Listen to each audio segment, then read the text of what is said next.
श्री शिवाय नमस्तुभ्यम हर हर महादेव। गुरुजी पंडित प्रदीप मिश्रा जी द्वारा बताए गए सभी उपाय हम इस चैनल पर करके बताते हैं। दोस्तों, चैत का महीना शुरू हो गया है। फागुन महीने की होली निकल गई है और चैत का जो महीना है उसका पहला सोमवार है वो आने वाला है। और चैत महीने के पहले सोमवार के दिन अगर आप ये उपाय कर लेते हैं तो आपके जितने भी संकट हैं, जितने भी कलेश हैं ना, सब कट जाएंगे। गुरुजी ने अपनी कथाओं में बताए हैं, उन्हीं की प्रेरणा से, उन्हीं की कथाओं से लेकर हम ये उपाय आप तक पहुंचा रहे हैं। आप इन उपायों को ध्यान से देखिएगा और ये उपाय, इनमें से एक भी उपाय कर लेते हैं ना तो आपका जीवन सफल हो जाएगा। महादेव जब भी देते हैं ना, छप्पड़ फाड़ कर देते हैं। तो फ्रेंड्स, जो हमारा पहला उपाय है वो है, आपका जैसे कोई काम नहीं हो रहा है, आप बहुत परेशान हैं, आप सोच रहे हैं कि मेरा काम बन जाए, तो आपको यहाँ पर लेनी है बेलपत्र। कितनी बेलपत्र लेनी है, ध्यान से सुनिए।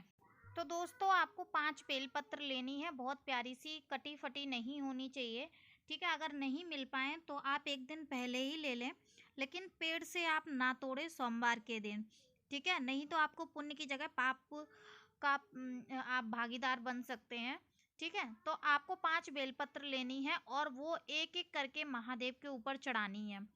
उसके साथ साथ आपको क्या लेना है, बहुत प्यारा सा गन्ने का रस। देखिए, धन लक्ष्मी प्राप्ति के लिए गन्ने का रस बहुत ही जरूरी रहता है। चाहे आप तुलसी पर चढ़ाएं, चाहे आप महादेव पर चढ़ाएं, क्योंकि ये माता लक्ष्मी को अति प्रिय है। तो आपको गन्ने का रस लेना है। जब भी आप रस लेकर आए ना, तो उसमें उनको बोल दीजिएगा कि नमक और नींबू वगैरह कुछ भी ऐड ना करें। जो हमारा सादा जूस होता है गन्ने का, वो निकाल कर दे दे पूजा के लिए। तो आपको गन्ने का जूस लेना है, महादेव के मंदिर जाना है, एक एक करके बेलपत्र चढ़ानी है। ध्यान से सुनिए, एक एक करके बेलपत्र चढ़ानी है। उसके बाद दोनों हाथों से 2 गिलास में महादेव के ऊपर चढ़ाना है जो गन्ने का रस है वो, ठीक है। अपनी मनोकामना बोलते हुए, और नाम क्या लेना है, किसका नाम लेकर चढ़ाना है आपको, त्रिपुरा सुंदरी। कौन सा, त्रिपुरा सुंदरी नाम लेकर आपको चढ़ा देना है। आपकी देखिए मनोकामना कैसे फटाक से पूरी होती है। तो फ्रेंड्स, चलते हैं अपने दूसरे उपाय की तरफ। यहाँ पर आपको बहुत प्यारी सी एक बेलपत्र लेनी है, ठीक है। एक बेलपत्र आपको तोड़नी नहीं है, क्योंकि सोमवार के दिन अगर ये बेलपत्र तोड़ते हैं तो आपको पुण्य नहीं मिलता है। आप चाहें तो मंदिर से उठा सकते हैं। ये उपाय किस लिए करना है वो जान लीजिए। ये बीमारी के लिए करना है। जो भी व्यक्ति बीमार रहता है बहुत ज़्यादा, तो उसके लिए करना है, ठीक है। 1 लोटा जल लेना है और फिर वो लोटे में, जल में आपको बेलपत्र डालकर अपने पूरे घर में घुमा लेना है। घुमाने के बाद जो भी व्यक्ति बीमार है ना, उसको एक बार स्पर्श करा देना है उस लोटे को, और आपको जाना है महादेव के मंदिर। महादेव के मंदिर में जो लोटा भर के जल है वो आपको चढ़ा देना है तुम्रका जी का नाम लेकर, या फिर तुम्रकेश्वर महादेव जी का नाम लेकर वो पूरा जल आपको महादेव के ऊपर चढ़ा देना है। और उस व्यक्ति को आपको क्या करना है, उस व्यक्ति का नाम और गोत्र भी ले लीजिएगा, और उस व्यक्ति को जो बेलपत्र है ना, वो बेलपत्र उठा ले आइए। उठाकर लाकर आप उस व्यक्ति को, चाहे वो वैसे खा ले तो आप नॉर्मल खिला दीजिए। अगर नहीं खाए, जिद करे, तो आप उसको किसी में पीस के, आप कैसे भी करके उस व्यक्ति को आप खिला दीजिए। कोई भी बीमारी हो, कितनी भी पुरानी बीमारी हो, तुम्रका जी का नाम ऐसा है कि अगर आप नाम लेकर खिला देते हैं ना तो सारे रोग कट जाते हैं। चलिए बढ़ते हैं दूसरे विशेष उपाय की तरफ। ये जो उपाय है वो है क्रोधी व्यक्ति के लिए, जो नशा करता है, बात नहीं मानता है, घर में कलेश करता है। तो आपको लेना है 1 लोटा जल, ठीक है। 1 लोटा जल लेना है। उसके साथ साथ आपको क्या लेनी है, 5 बेलपत्र। बहुत प्यारी सी 5 बेलपत्र लेनी है। और उन बेलपत्र की, ये जो आप फोटो में देख रहे हैं बेलपत्र, ये क्या करना है, इसकी जो ठूंठ होती है ना, नीचे की डंडी, ये 5 तोड़ लेनी है। बहुत ध्यान से सुनिएगा, 5 की तोड़ लेनी है बेलपत्र की। फिर उसके बाद आपको क्या करना है, जो ठूंठ है वो चढ़ा देनी है माता अशोक सुंदरी के ऊपर। किसके ऊपर, माता अशोक सुंदरी के ऊपर। और जो बेलपत्र है वो आपको चढ़ा देनी है महादेव के ऊपर, ठीक है।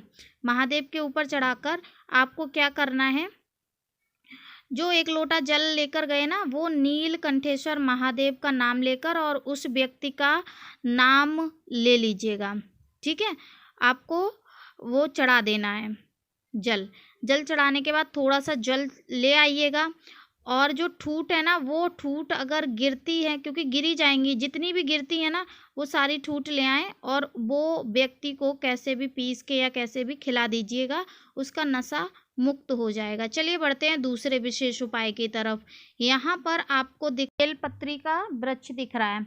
अगर आपके यहाँ बेलपत्री का वृक्ष बहुत बड़ा है तो और अच्छी बात है, नहीं तो छोटा भी है तो भी चल जाएगा। मतलब इतना तो हो जो कि आप वीडियो में देख सकते हैं, आपके बराबर जितना हो, क्योंकि उसकी जो जड़ है, छाल है, वो लेनी है। क्यों लेनी है वो भी आप सुन लीजिएगा। अगर आपके घर में कोई नशा करता है, आपकी बात नहीं मानता है, किसी भी तरह की लत लगी है उसको, तो बेलपत्र का जो छाल होता है ना, उसको निकालना है। गुरुजी ने अपनी कथा में ही बताया है, तो उस छाल को थोड़ा सा निकाल लीजिएगा। आप वीडियो में देख सकते हैं, कम से कम इतना बड़ा तो वृक्ष होना ही चाहिए, ठीक है। छोटे वृक्ष जैसे हमने पौधे घर में लगा लिए तो उसकी छाल नहीं निकल पाएगी सही से। तो आपको क्या करना है, जो छाल है ना उसको निकाल के आपको पेस्ट बनाना है। थोड़ा सा भिगो दीजिए थोड़ी देर के लिए, और फिर उसको आप पत्थर पर थोड़ा सा पीस लीजिए, ठीक है। पीसने के बाद आपको क्या करना है, ये सोमवार के दिन तोड़ना नहीं है, रविवार को ही तोड़ लीजिए। सोमवार के दिन वृक्ष को बिल्कुल भी त्रुटि मतलब नहीं करनी है आपको, बिल्कुल भी वृक्ष को आपको आपके द्वारा नुकसान ना हो, ठीक है।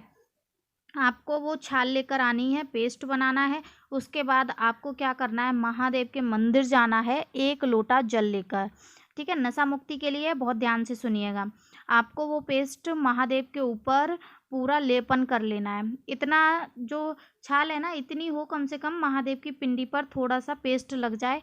उसके बाद लेपन करने के बाद आपको वो जो जल का 1 लोटा है, उस लोटे को चढ़ाना है नीलकंठेश्वर महादेव का नाम लेकर, और उस व्यक्ति का नाम और गोत्र ले लें, ठीक है। वो जल पूरा चढ़ा दीजिएगा। उसके बाद जो जल है वो थोड़ा सा ले आइएगा और उस व्यक्ति को थोड़ा सा आचमन करा दीजिएगा। आप ऐसे 4 सोमवार करते हैं, उसके बाद आप देखिएगा उस व्यक्ति को खुद से जो भी नशा करता है ना, उससे घृणा होने लगेगी, वो खुद से ही छोड़ने लगेगा और महादेव की भक्ति में लीन हो जाएगा। ये महादेव का स्वयं का ये जो भी व्यक्ति करता है ना, वो महादेव स्वयं उसको अपनी गोद में बिठा लेते हैं। तो फ्रेंड्स, ये कुछ ऐसे उपाय थे जो कि हमने गुरुजी की कथा द्वारा सुनकर आपको बताए हैं। अगर आपको ये उपाय अच्छे लगे हैं तो कमेंट सेक्शन में श्री शिवाय नमस्तुभ्यम अवश्य लिखें, और इस चैनल पर हम गुरुजी द्वारा बताए गए सभी उपाय बताते हैं। तो अगर आपको लग रहा है तो आप इस चैनल को सब्सक्राइब कर लें। मिलते हैं किसी विशेष उपाय की वीडियो के साथ, तब तक के लिए श्री शिवाय नमस्तुभ्यम। हर हर महादेव।